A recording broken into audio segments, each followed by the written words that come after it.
En este video contaremos la historia completa del caso Betsy Chávez desde cero, desde que empezó todo. Y lo hago para todo aquel que esté interesado en saber esta historia. Perú ha roto relaciones diplomáticas con México por esta persona y estoy seguro que en México hay gente que le puede interesar saber quién es ella y de qué se le acusa en Perú.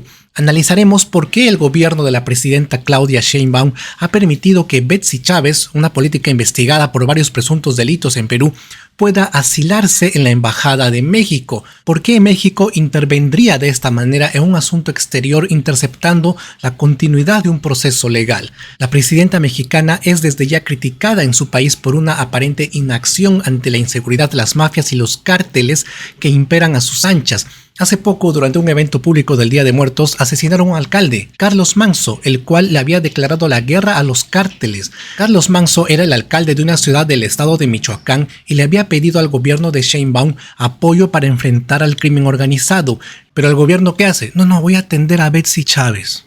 Durante el mandato de la presidenta Sheinbaum, 21 políticos mexicanos, entre ellos 10 presidentes municipales, fueron acribillados por criminales. 21, eso no es normal, y ahora está dando asilo. Legalmente existe un derecho diplomático internacional para dar asilo, es cierto, pero es para perseguidos políticos, no para investigados por delitos. Bueno, vamos a entrar de lleno a contar el caso Betsy Chávez, pero antes un anuncio. Mis videos llegan gracias a Rusia 360. Estudia en las mejores universidades de Rusia pagando 4 veces menos de lo que gastarías por quedarte a estudiar en el Perú. No es requisito saber idioma ruso ni ser el primero de tu clase. Para más información accede al link que está en la descripción de este video y llena el formulario. Betsy Chávez Chino es una abogada tacneña que se hizo ampliamente conocida durante el gobierno de Pedro Castillo. No cuenta con una previa trayectoria de liderazgo autónomo, pero como curiosidad les puedo contar que ella, antes de pertenecer a las filas del partido Perú Libre, postuló en 2014 a consejera regional de Tacna. ¿Y saben con qué partido? Con Alianza para el Progreso. Sí, el partido de César Acuña. Ahí está una foto de aquel año. Ella es Betsy Chávez, también fue secretaria de Juventud del partido de Acuña. Daba charlas y todo defendiendo ese partido y a su líder. En esta foto se ve en campaña por Alianza para el Progreso al lado del excongresista Edwin Donaire, recordado por ser protagonista de robo de gasolina en el ejército. Por cierto, Edwin Donaire ya salió libre al cumplir su condena de 5 años. Betsy Chávez hoy defiende la idea de que es de izquierda, apuesta por un cambio de la constitución y a un viraje de modelo de mercado. Sin embargo, no siempre pensó así. En 2016 trabajó en el despacho de nada menos que Jenny Vilcatoma, excongresista fujimorista de Fuerza Popular.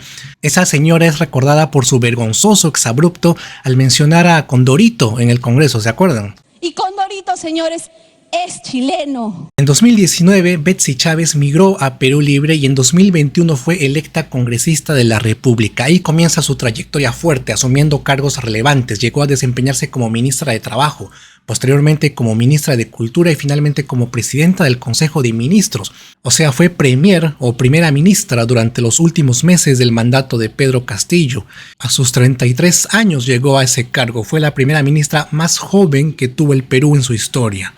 Su aparición en la cúspide política se dio en un contexto de alto conflicto político. Castillo no tenía respaldo en el Congreso, la ciudadanía estaba polarizada, había presiones militares y una democracia vulnerable. En ese contexto, Betsy Chávez se convirtió en alguien cercano al presidente Castillo y fue una de las voces que apoyaron o coordinaron las medidas de fuerte impacto político. Este ascenso de Chávez, sin embargo, también la colocó directa o indirectamente en la línea de fuego, vamos a decirlo así, cuando el 7 de diciembre de 2022, Pedro Castillo intentó disolver el Congreso de la República e instaurar un gobierno de excepción.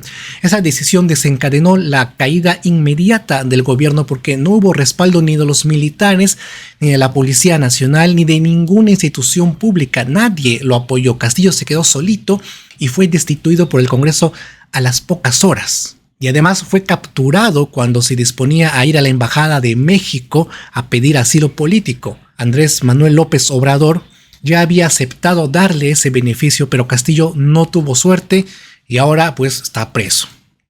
Lo que ocurrió aquel 7 de diciembre de 2022 fue ampliamente considerado como un intento de golpe de Estado o al menos una alteración grave del orden constitucional.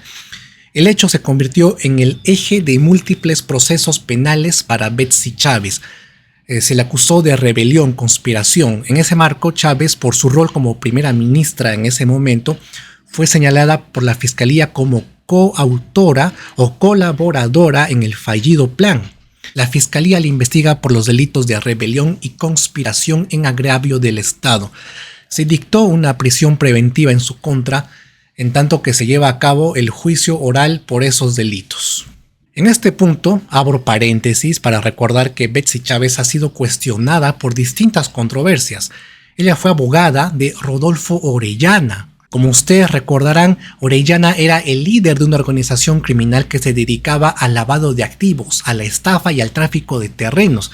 Actualmente Orellana está preso y sentenciado y enfrenta múltiples juicios aún.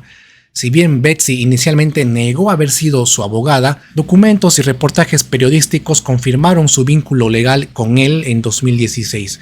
De la misma forma, a Betsy se le relaciona con Gerald Oropeza, sí, ese muchacho que fue condenado por narcotráfico. Betsy le habría prestado ayuda para mejorar su situación carcelaria. Ella dice que lo hizo con fines humanitarios.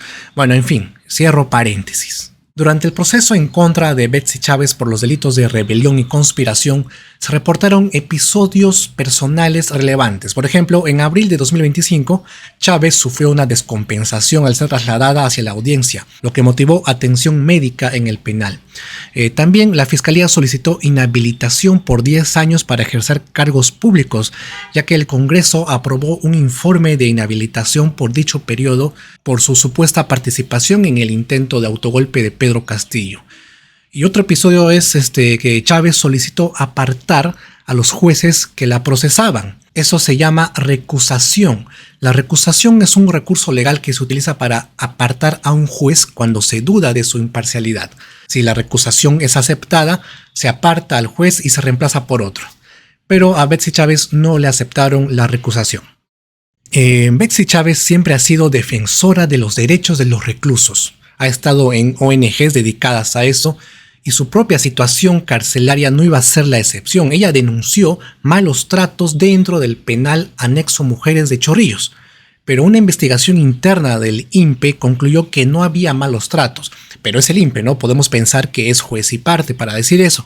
Pero de quien no podemos pensar eso es de la misma Coordinadora Nacional de Derechos Humanos, organismo que visitó a Betsy Chávez en el penal de Mujeres de Chorrillos para verificar las condiciones en las que se encontraba. Y vio pues que la celda tenía mejores condiciones que las celdas comunes. Aún así, a pesar de todo esto, Chávez efectuó una huelga de hambre en prisión para protestar contra presuntos malos tratos de las autoridades penitenciarias.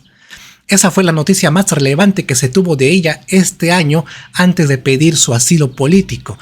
Al comenzar septiembre de 2025 se informó que había sido ingresado al hospital después de mantenerse varios días sin comer ni beber. Cuando no bebes se llama huelga seca.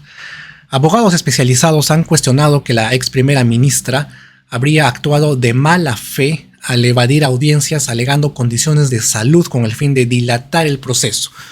Por otro lado, sus partidarios y allegados han planteado que su detención y procesamiento podrían tener dimensiones de persecución política, o al menos de uso político del derecho penal.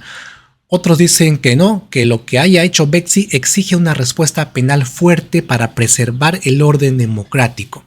¿Tú qué opinas? ¿Crees que la persiguen por sus ideas o que debe haber un proceso riguroso y que no se debió dar el asilo? Eso escríbelo en comentarios, pero sigamos con el video y hablemos del asilo. En un giro dramático, el 3 de noviembre de 2025, la Cancillería peruana informó que Betsy Chávez se encuentra asilada en la residencia de la Embajada de México en Lima. El gobierno peruano consideró este acto como una injerencia diplomática grave por parte de México y anunció la ruptura inmediata de las relaciones diplomáticas con dicho país. Desde el lado mexicano se argumentó que la concesión de asilo se hace en base al derecho internacional de asilo diplomático y que corresponde a México decidir a quién concede protección si existen elementos de persecución política. Acá habría que cuestionar cuáles son esos elementos de persecución política. Es verdad que legalmente existe un derecho diplomático internacional para dar asilo, pero ese recurso está pensado para personas que realmente son perseguidas por sus ideas o porque sus derechos humanos están siendo violados o están en peligro. Para eso es.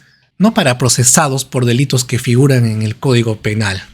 Bueno, en concreto, los puntos claves del asilo son los siguientes. La acusación peruana sostiene que Chávez está procesada como coautora del intento del golpe de Estado de 2022 y que debe responder ante la justicia peruana. Eso uno. Dos, México considera que el proceso tiene irregularidades, o sea, riesgo de persecución política y que por ello justifica conceder la protección.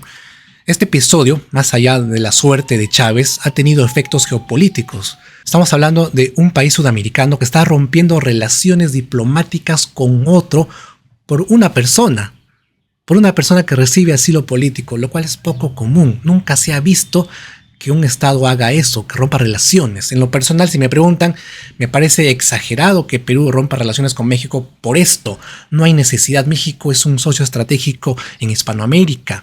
Tampoco estoy de acuerdo que México otorgue el asilo sin verificar que realmente Chávez sea una perseguida política. Bueno, para terminar, amigos, por un lado está la necesidad del Estado de sancionar un posible intento de rompimiento del orden constitucional y por otro lado está el riesgo de que el proceso se perciba como una persecución política. México ya lo percibe así y está proyectando esa idea a los demás países, haciendo ver a la justicia peruana como abusiva o desproporcionada. La situación de Betsy Chávez está lejos de resolverse, su juicio sigue en curso, no se ha detenido. El asilo diplomático abre un nuevo capítulo que puede cambiar todo el escenario. La pregunta es, ¿le dará a Perú el salvoconducto para que pueda viajar a México? Eso se verá en los próximos días. Recuerdo que Nadine Heredia huyó de la misma forma a Brasil. Dina Boluarte le otorgó el salvoconducto. Ahora, ¿qué pasa si Perú se niega a dar el salvoconducto? Si Perú se niega, podría resquebrajarse aún más las relaciones entre ambos países. Yo tengo un video de eso, ¿no? ¿Qué pasa cuando un país se niega a dar el salvoconducto? Recomiendo ver ese video y vamos a ver qué sucede en los próximos días. Por mí, eso ha sido todo. Nos vemos en un próximo video. Muchas gracias a la gente que me apoya en Patreon. Ahí están sus nombres, dejo el enlace en la descripción para que tú también puedas apoyarme y hacer que este canal siga creciendo. Mi nombre es Hugo Javier y nos vemos en el próximo video. Hasta pronto. Bueno, para finalizar, no te olvides que puedes estudiar en Rusia con el programa Rusia 360. Estudia pregrado y maestría. No necesitas estar en tercio superior ni saber ruso porque el idioma te lo enseñan allá. Solo necesitas pasaporte y certificado de estudios escolares. Estudiar en Rusia es mucho más barato que estudiar en cualquier universidad barata del Perú. Accede al formulario que dejo en la descripción para que te puedas inscribir.